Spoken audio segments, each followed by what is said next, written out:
Let's turn now to the big news at the end of last week with China lifting the tariffs on Australian wine. That industry did get to $1.2 billion a year in exports to China. It fell off the cliff. Let's get some reaction to the news now that our wine will be going back into that massive market. The CEO of Australian Grape and Wine, McLean, joins me in the studio. Lee, great to see you. How quickly will we start to see Australian wine back on the ships and heading to China? Yeah, so look, it's great to be here. I think the first thing to note is that it depends a little bit on the size of the business, but certainly for the more sophisticated operations, they'll have product heading into that market pretty quickly. We know that there's still really strong demand for the premium sort of wine. Within weeks? Yep, yeah, absolutely. But there'll also be a bit of wait and see for some businesses as well. I think some businesses will be either looking to see what others do or having to source their product and arrange their relationships with customers. But it will happen fairly quickly. But you said there is a demand for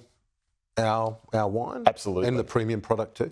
Definitely. So the market's changed a little bit in China over the last couple of years. People are drinking a bit less by volume, but they're still drinking at quite high price points, and that's where we do very well. So they enjoy the rich sort of red Australian wines that we do very well, and we're looking forward to being able to provide those again. I mentioned at one point the export market got up to $1.2 billion. It was massive. Can we get back to that measure? Look, perhaps eventually we can. I think, but in the short to medium term, we're unlikely to get to that sort of level in the next couple of years. It's going to take time for us to rebuild our presence in the market. And as I said, the market has changed fairly considerably as well over the last couple of years. So it is going to look a little bit different, but I think with the right amount of work, we can't afford to forget all the other markets as well that we've been trying to develop as well. So it's going to take a little bit of time, but we're looking forward to getting back into the market.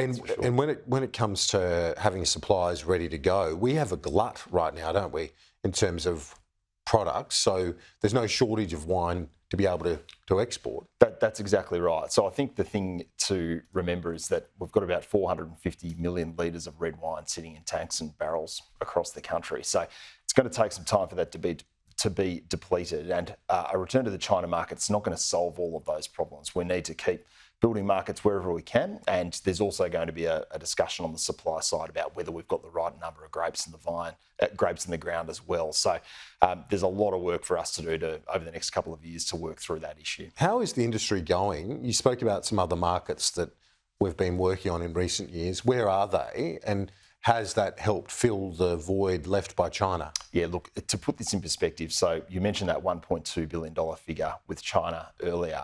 At that point in time, our next two biggest markets were the US and the UK, and they both sat at less than $500 million each. So there was a long way between our biggest and second biggest markets.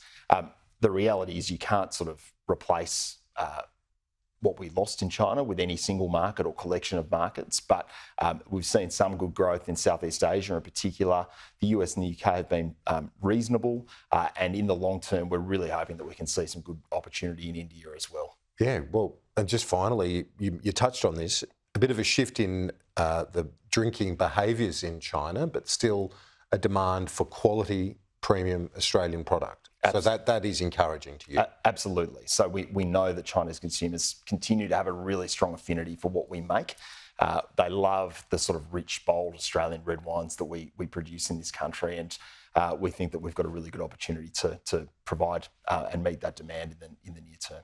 CEO of Grape and Wine Australia, McLean, appreciate your time. Thanks. Pleasure. Thanks, Kieran.